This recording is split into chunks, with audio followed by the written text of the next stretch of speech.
सोचिए जरा, एक ऐसी रानी जिसके पास बेहिसाब दौलत और ताकत है, और फिर एक ऐसे नबी के बारे में सोचिए जिनकी ताकत सीधे कायनात के मालिक से जुड़ी है। ये कहानी सिर्फ दो ताकतों के टकराव की नहीं है, बल्कि एक ऐसे चमत्कार की है जिसने एक पूरी सल्तनत का यकीन हमेशा के लिए बदल दिया। तो सबसे बड़ा सवाल यही उठता है, हजारों किलोमीटर दूर रखा एक शाही सिंहासन पलक झपकने से पहले कौन ला सकता है? एक जिन जिसकी ताकत से पहाड़ हिल जाएं, या फिर एक इंसान जिसके पास कोई खास इल्म हो? चलिए इस हैरत अंगेज वाकये के पीछे की हकीकत को जानते हैं। हमारी कहानी की शुरुआत होती है यमन की अजीम मल्लिका बिल्कीस से। उन्हें एक ऐसा फैसला लेना था जो ना सिर्फ उनकी बल्कि उनकी पूरी कौम की तकदीर बदलने वाला था। देखिए, मल्लिका बिल्कीस ने अपनी शान के मुताबिक बेशकीमती तोहफे पैगंबर सुलेमान के पास भेजे, लेकिन उन्होंने उन सबको लौटा दिया। जब रानी के दूत खाली हाथ और झुके हुए सिरों के साथ वापस लौटे, तो बिल्कीस ये समझ गईं कि उनका सामना किसी आम बादशाह से नहीं है, और यहीं से कहानी ने एक बड़ा मोड़ लिया। दौलत को ठुकराना ही अपने आप में सबसे बड़ी दौलत का सबूत था। रानी बिल्कीस बहुत ज़हीन थीं। उन्होंने फौरन ये बात समझ ली कि सुलेमान की ताकत सोने चांदी से नहीं बल्कि सीधी अल्लाह से आती है। ये दुनियावी नहीं बल्कि एक रूहानी ताकत थी। इस सच को जानने के बाद बिल्कीस ने एक ऐसा कदम उठाया जो कोई कमज़ोर दिल बादशाह कभी नहीं उठा सकता था। उन्होंने खुद सफ़र पर निकलने का फैसला किया ताकि वो अपनी आंखों से उस हकीकत को देख सकें, और यहीं से उस चमत्कार की ज़मीन तैयार हुई जो दुनिया ने पहले कभी नहीं देखा था। उधर पैगंबर सुलेमान को भी खबर मिल चुकी थी कि मल्का बिल्कीस आ रही हैं, लेकिन उनके स्वागत की तैयारी ज़रा हटके थी। उन्होंने अपने दरबारियों, जिसमें इंसान और जिन दोनों शामिल थे, के सामने एक नामुमकिन सी लगने वाली चुनौती रख दी। उन्होंने अपनी भरी मजलिस से पूछा, ऐ मेरे दरबार के लोगों, तुम में से कौन है जो रानी बिल्कीस का सिंहासन यहां ले आए, इससे पहले कि वो फर्माबरदार होकर मेरे पास पहुंचे? ये सिर्फ एक सवाल नहीं था, बल्कि उनकी ताकत का एक इम्तिहान था। जवाब में एक भयानक और ताकतवर जिन सामने आया और बड़े गुरूर से बोला, मैं उसे ले आऊंगा इससे पहले कि आप अपनी जगह से उठें। ये अपने आप में एक बहुत बड़ी बात थी, लेकिन फिर भीड़ से एक इंसान निकला और उसने एक ऐसा दावा किया जिसने सबको खामोश कर दिया। उसने कहा, मैं उसे ले आऊंगा आपकी पलक झपकने से भी कम वक्त में। और अब वो लम्हा आने वाला था जब यकीन और हकीकत के बीच की लकीर हमेशा के लिए मिटने वाली थी। ये शख्स कोई जिन या फरिश्ता नहीं था, वो हज़रत सुलेमान के सबसे भरोसेमंद वज़ीर आसिफ बिन बरखिया थे।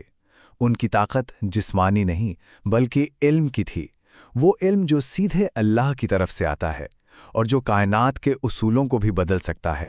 इस दावे की हैरत को समझिए।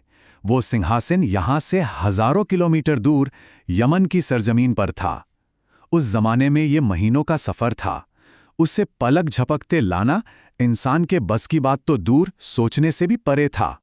तब आसिफ बिन बरखिया ने अल्लाह के उस सबसे महान नाम यानी इस्म आज़म से दुआ की, और इससे पहले कि पैगंबर सुलेमान की नज़र कहीं और पड़ती, वो आलीशान सिंहासन यमन से चलकर उनके सामने मौजूद था। वक्त और दूरी जैसे सिमट से गए थे। इतना बड़ा चमत्कार देखकर भी हज़रत सुलेमान ने अपनी ताकत का घमंड नहीं किया।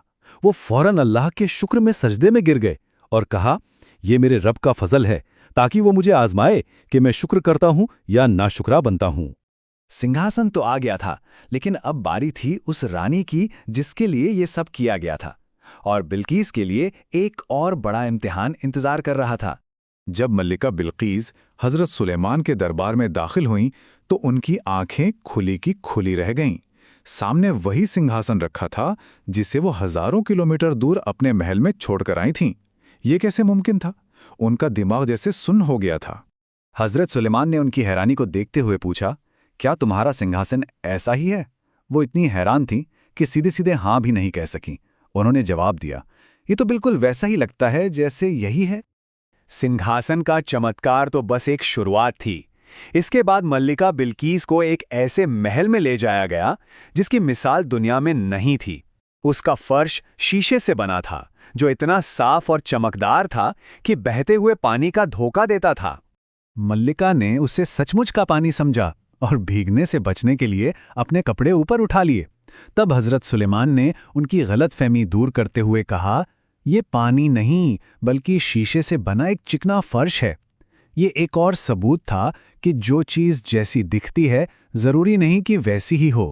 दौलत की हकीकत, ताकत की हकीकत और अब नज़र के धोखे की हकीकत। ये वो पल था जब मल्लिका बिल्कीस के दिल और दिमाग पर छाए सारे बादल छट गए और हकीकत सूरज की तरह रोशन हो गई। एक सिंहासन जो वक्त और दूरी को मात दे गया और एक महल जो आंखों को धोखा दे गया। इन चमत्कारों ने मलिका बिल्कीस को यकीन दिला दिया कि दुनिया की सबसे बड़ी सल्तनत भी उस एक अल्लाह की सल्तनत के आगे कुछ भी नहीं है। और फिर उस अजीम रानी ने अपनी बादशाहत के गुरूर को छोड़कर पूरी आजिज़ी के साथ ऐलान किया, ऐ मेरे रब, बेशक मैंने अपनी जान पर जुल्म किया और अब मैं सुलेमान के साथ उस अल्लाह के आगे सिर झुकाती हूँ जो तमाम जहानों का रब है। और ये सब कुछ कहाँ से शुरू हुआ था? एक छोटे से परिंदे हुदहुद की एक खबर से। ये कहानी हमें सिखाती है कि हक और सच्चाई की एक छोटी सी चिंगारी भी जब अल्लाह की मर्जी शामिल हो तो गुमराही के बड़े बड़े अंधेरों को रोशन कर सकती है।